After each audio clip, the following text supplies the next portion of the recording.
Hey guys, welcome to my video. I am your host, the J-Man, and today I'd like to present to you my movie review for the A-Team 2010.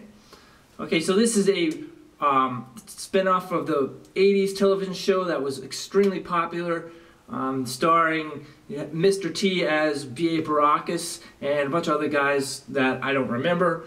But the TV series was extremely successful, right up there with classic 80s shows, like I think what was one of them, maybe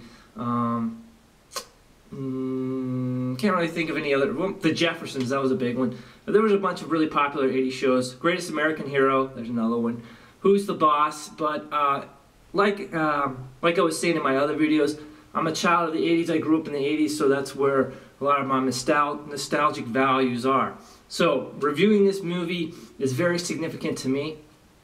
Alright, but I'm going to get right into it and let you know how I felt about the movie.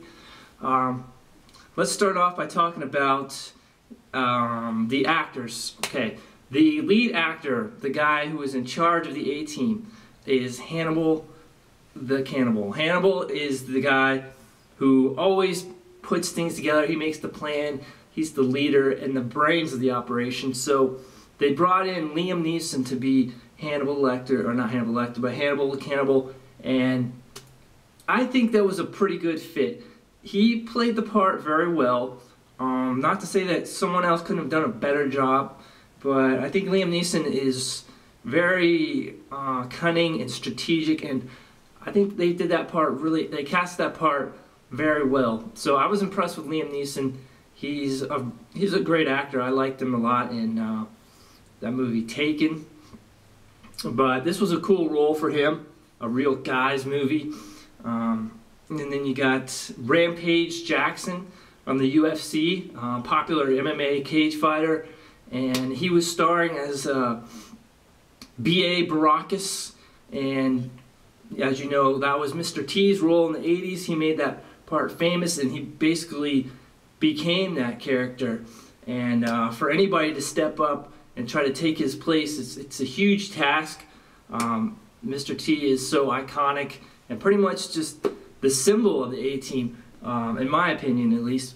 A lot of people say Hannibal, but I always go with B.A. But Quentin Jackson as B.A. Baracus, I think that was an excellent pick, even though Quentin doesn't have any acting experience really. You couldn't have found a better guy to fit the part. I mean, physically and visually, he is B.A. Baracus, as close as you're going to get. Plus, he's got the credentials. He's got the tough guy persona. He's got the actual real-life experience. So we thought that was cool. He's already got an audience backing him from his fans from MMA. So bringing him into this movie, I think, was a great idea. His acting, although it wasn't so great, he did kind of mumble at times, and it was camera shy, but that's pretty much expected in his first major role. Preparing for this movie was really tough for him. It took a lot out of him. It was something he truly wasn't used to, so he had to challenge himself, and I commend him for that. But as far as playing the role of B.A. Baracus and capturing the idiosyncrasies of Mr. T and some of the subtle behaviors of Mr. T, I think he did pretty well at times. Other times he kind of did his own thing and made it seem like, you know, this is Quentin Jackson and not B.A. Baracus. But, you know, things like getting really angry at Murdoch and spazzing out on the helicopter, that was cool. That was just right, just perfect. But the other guys, we had Faceman, and then we have Murdoch, and I think they were very, very well portrayed. Both of them seemed to fit the role. Faceman, you could tell the actor was having a lot of fun with that character. Okay, the next thing I want to talk about in this movie is the action. Now, there was a lot of fast-paced action and gun shooting and all kinds of heroics, you know, military-style stuff. So it kept you on the edge of your seat. It was very adrenaline, pace-pounding action. I liked the finale with Face Man's epic distractions, where they had all those crates and the cranes moving them around, and then guys on motorcycles and fireworks. That was really cool. And when it came to the conclusion where they were able to trap the bad guy, I thought that was really neat the way that came together. Other than that, let's see, we got I think some chase scenes. BA doing his thing, you know, in the beginning, the introduction with BA, he beats some guys up. At the end of the movie, he finally gets the guy and does his little kind of signature move, which I thought was cool. Don't want to spoil it for you, so if you've seen the movie, you know what I'm talking about. Otherwise, you got to pick it up and watch it. But I liked the action. I thought it was intense, and it fit very well with the movie. What else? And we're going to talk about the story. The story itself was pretty much cookie cutter, your standard bad guy versus good guys. Except there were some political elements, conflict of authority.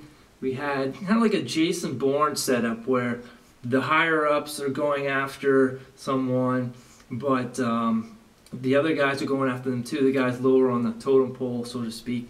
And it's just a lot of conflict about who is going to catch them first or who should have authority to do this. And so we got crooked cops, we got crooked CIA agents, and you know, there's some intricate twists and turns, but for the most part, it's your standard good guys trying to catch the bad guy. Having said all that about the movie, cinematography is good, sound effects, all of that is top notch, just like you would expect from a big budget Hollywood movie like this. So overall, I'm gonna give the movie, I'll say a B minus. Scale of 1 to 10, I'll go with I'll go so high as an 8. So yeah, pretty good movie. I think you should check it out.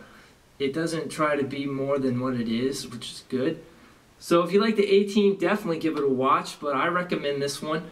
Go and pick it up, especially you action junkies. So thanks for watching my video, and see you guys next time.